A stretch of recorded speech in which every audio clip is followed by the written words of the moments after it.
Hey guys, and welcome to today's video.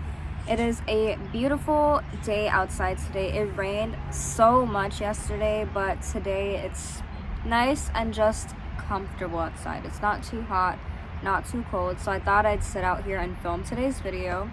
This is going to be my very second hashtag askdee video, and how it works is you can email me your question or your story at askdeevaani@gmail.com, and it is 100% anonymous. I'm the only person who sees these emails, and I really want to try to stick to doing these videos with just pulling from my email, because when you guys comment stuff, it's fine, you can continue to comment stuff, but there's some people who don't want to expose that it's them, and if they're commenting like their whole life story or something serious that's happening, everyone can see it. So if you just email me, it is anonymous, only I have eyes on this email. So because this is only the second hashtag askdee video, I'm going to be pulling from the email and my DMs.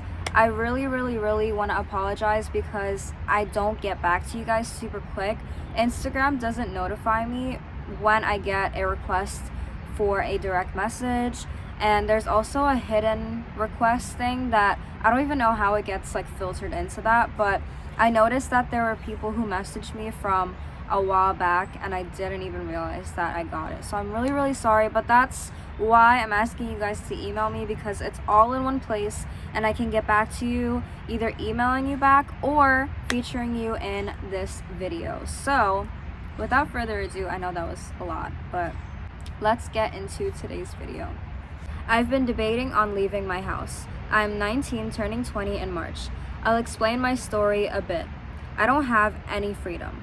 I can't go out with friends. I can't even go on a walk. My family constantly says things like, "You're an embarrassment to the family," when I never did anything. I have always had to listen to the taunts of my family. I have an older brother and they don't say anything to him, just me. I was studying pharmacy until they forced me to switch my major because the college was 20 minutes away, which is apparently too far. And when I was about 9 or 10 years old, my brother would try to force me to have with him. I remember his hands were always on my chest or in my pants. He would pull my hair and force me to kiss him. He would rip off all my clothes. I would scream, and he would cover my mouth to make sure that no one would hear. So me, and kept touching me, kept trying to have with me. It went on for more than a year. I told my mom, and all she said to him was, "You know what you did."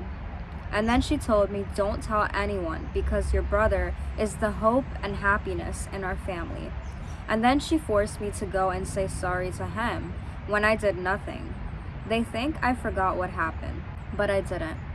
My heart burns every day since then. I have no clue how to leave. I keep overthinking that what if I decide to take a flight to my boyfriend and leave, and my parents call the cops? Would the cops force me to come back?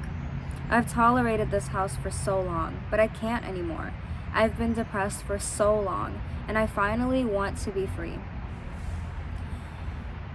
This is heartbreaking. I'm so sorry that you're going through this.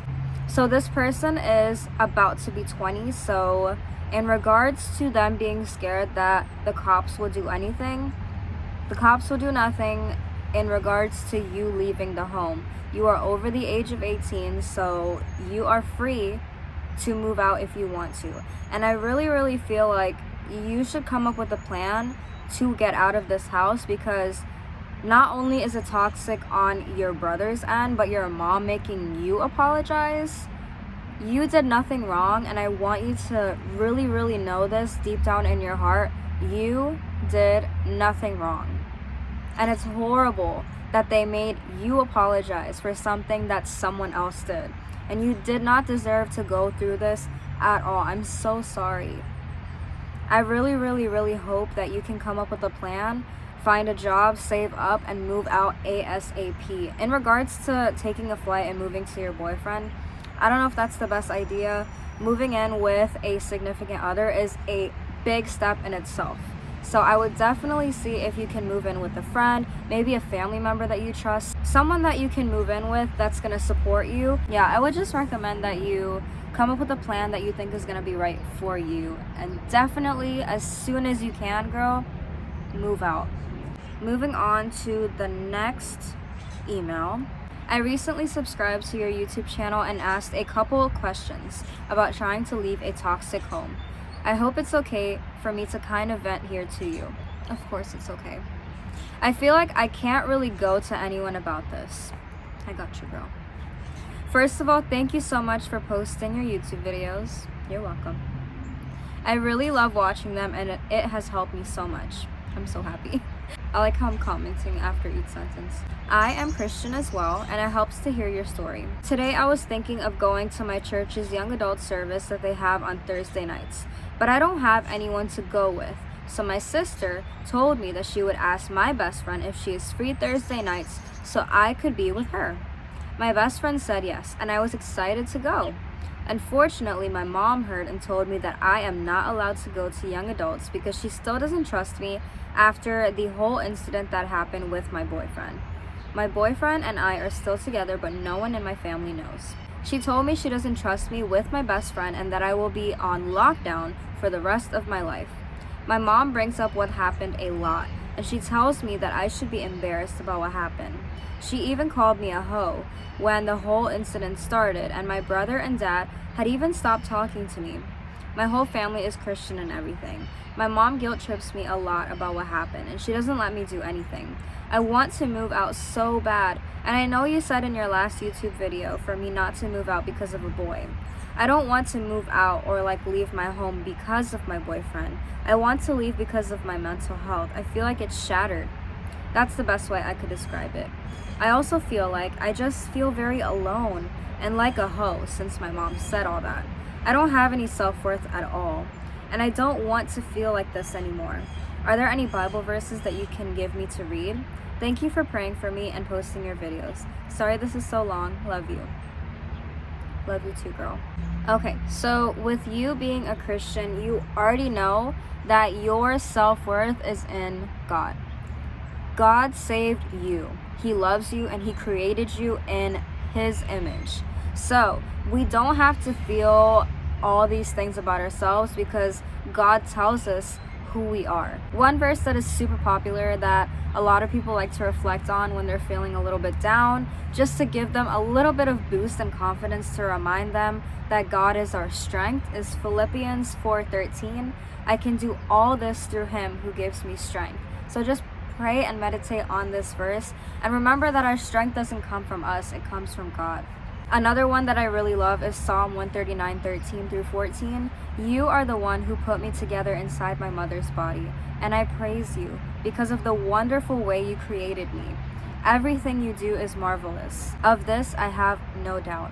And if everything God does is marvelous, amazing, and incredible, then him creating you is the same way. Another one that makes me remember how God loves us so much that he sent his son Jesus Christ to die for us is Galatians 2:20. I have died, but Christ lives in me, and I now live by faith in the Son of God who loved me and gave his life for me. I really hope that these verses help. So let's now talk about your story. I do remember that you were telling me about your story, and I'm sorry for those of you who there were a little bit of gaps, but we're just going to talk about what's in the email. And I'm really, really sorry that you really wanted to go to your church's young adult service and that your mom didn't trust you to go. Maybe you can see if your mom can go with you, and she can definitely see that you're wanting to attend the service and you're actually there.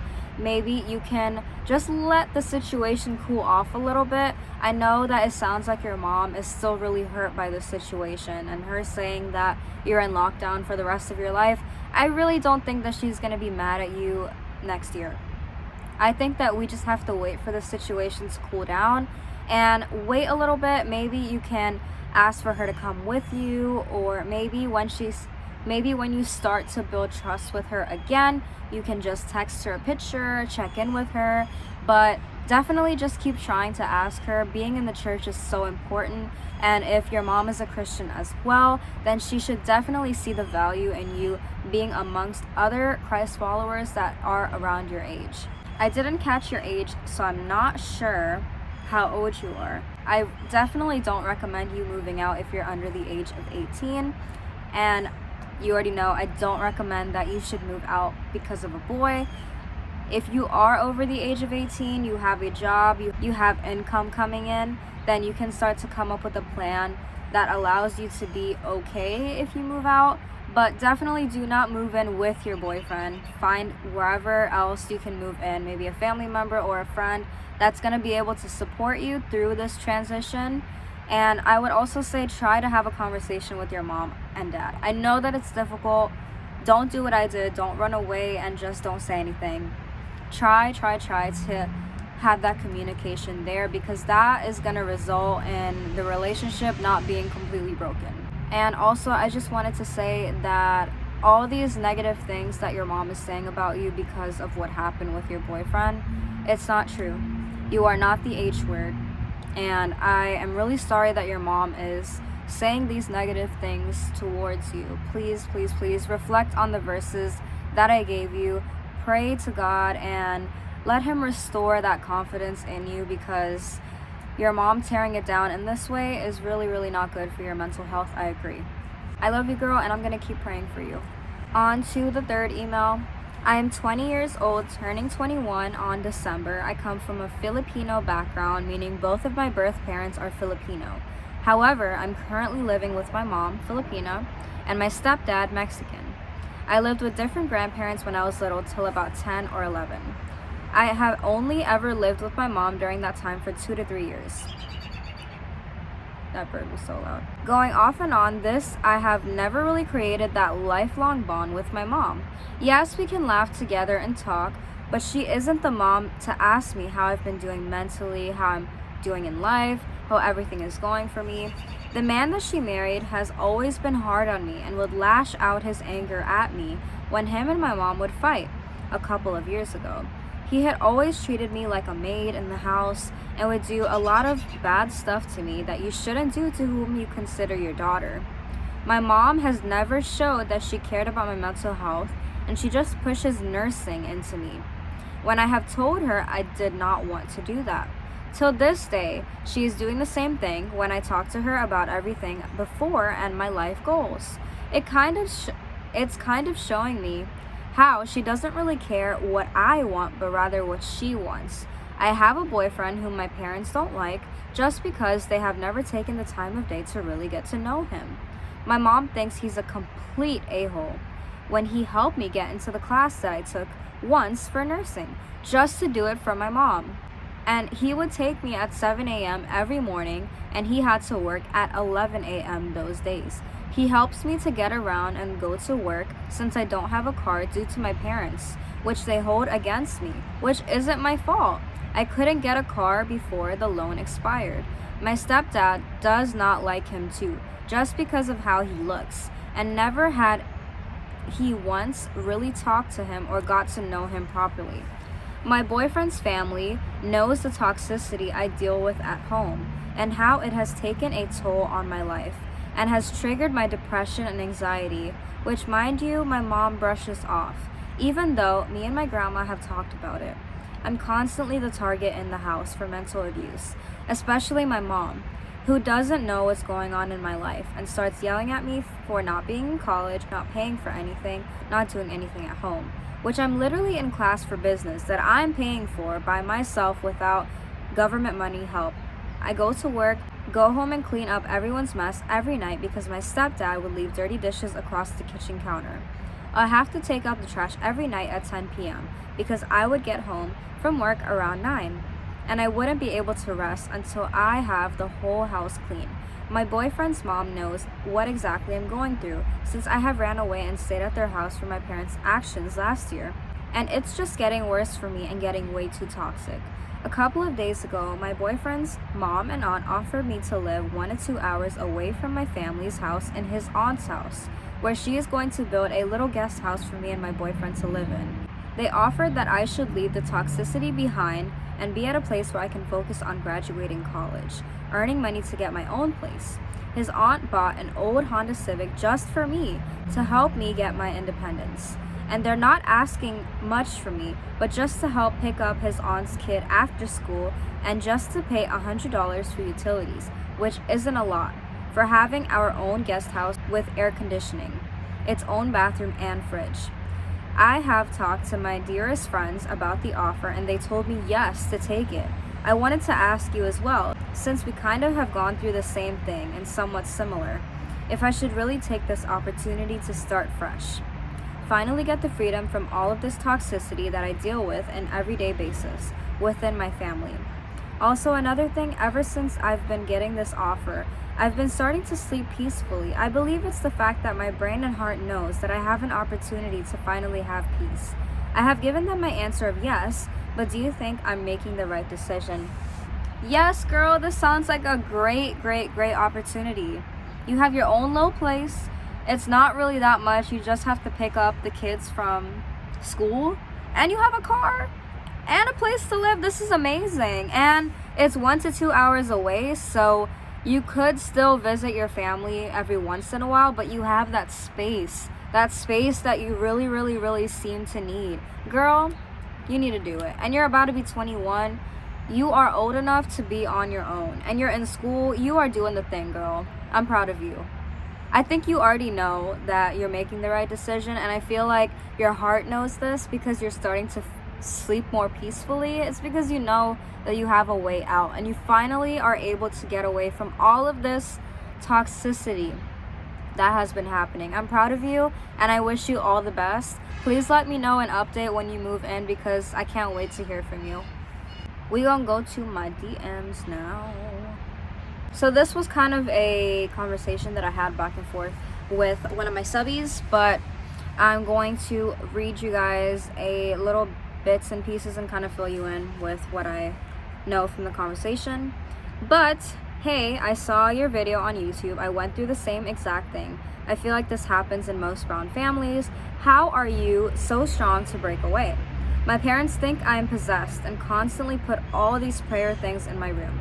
I am 30. And I hate to deal with this. My parents are nice to me, but they don't allow me to date my boyfriend. I'm also afraid to see a therapist. From what I know about this subby, she is a medical professional and she is 30 years old. She went to school. She is finished with school from what I know, and she's just working. So I really advise her to move out. She's 30. She already finished school. She already has an established career, and she does not need to be dealing with this anymore. I think that she is able to afford a place on her own. And it's crazy how even though she did all the right steps, they're still being so toxic towards her. And I think that that's just insane. But I really recommend that you move out, girl. Find your own place. If you want to keep dating your boyfriend, keep dating him. Who cares? If you're happy, you're happy. You have an established career. You can fund your life on your own. You don't need their financial support. And if they want to continue to be in your life and support you, then they will. But you just need to take that step and push yourself out of the nest. I know that it's super hard and this is all that you've known pretty much. She did tell me that she studied abroad for like a little bit, but then she came back. So you have a little bit of exposure, but this is mostly what you know, so it is hard to step outside of that. Definitely you need to just take that leap of faith, get all your stuff together, make your plan, and leave, girl. Peace out. We're gonna read the last one for today. I was watching some of your videos and your reels for some advice, and I was really struggling with something that you had talked about. I was struggling with self-love and having faith and confidence in myself. And another thing, I was struggling with desires before marriage and having before marriage. I'm currently with someone and he wants to wait until marriage. And I was just wondering if you had any advice on both of these. like having self-love and confidence, to not be reliant on someone, and how to calm the desires, because they feel like greed and they don't really feel good in the end. All right, so this kind of goes back to the first email that I talked about, and I was talking about how what really helped me to stop caring about what other people thought was that I saw my worth in how God viewed me and how he created me, and just knowing that God loves me really helped me to let go of caring. That car is really loud, I'm sorry. Knowing that God really loves me really helped me to let go about caring about what other people think about me, because it honestly doesn't really matter. And the stuff that I want to do in my life is far greater than what people think about me. So I guess that's kind of like the confidence part. And then the self-love part is also about God. If he could do all these magnificent things, including creating me, then I cannot doubt for a second that he created me with love, and he created me as the person that I'm supposed to be and the person that you're supposed to be. So meditating on that really helps a lot. As far as the before marriage thing, my husband and I actually made an entire video about this, so definitely go and watch it. Our number one advice is that you guys both have to be on the same page, and we definitely did this because we wanted to honor God. And in the Bible, it definitely says that you should not have before marriage. If you guys notice, I don't want to say that word in videos anymore because of YouTube guidelines, and I don't want my content to be blocked. And also, younger people are watching these videos, so yeah, if you're wondering why I do that, that's the cue for, yeah. So yeah, we made a whole video about it, and yeah, being on the same page is totally what helped us, because when one person is wishy-washy about it and the other person is all for it, that all for it person could get dragged down, sadly. So just make sure that you're doing it for the right reasons. We did it because we wanted to honor God in our relationship, and we didn't think that it was right to do that before marriage, so we stopped. Even though we had done it a lot before marriage, we decided to recommit ourselves and wait whilst we were engaged until we were married. So yeah, I am definitely sorry that I have not posted in like a month. I want to say I have just been so burnt out lately, guys, but I am trying to get back onto a schedule because I love posting on YouTube, and just seeing this community grow and seeing how we're supporting each other has just been so amazing. So I love you guys. Email me so I can do more #askdee videos. Let me know if you have anything in the comments that you want to tell me, and I'll see you guys soon.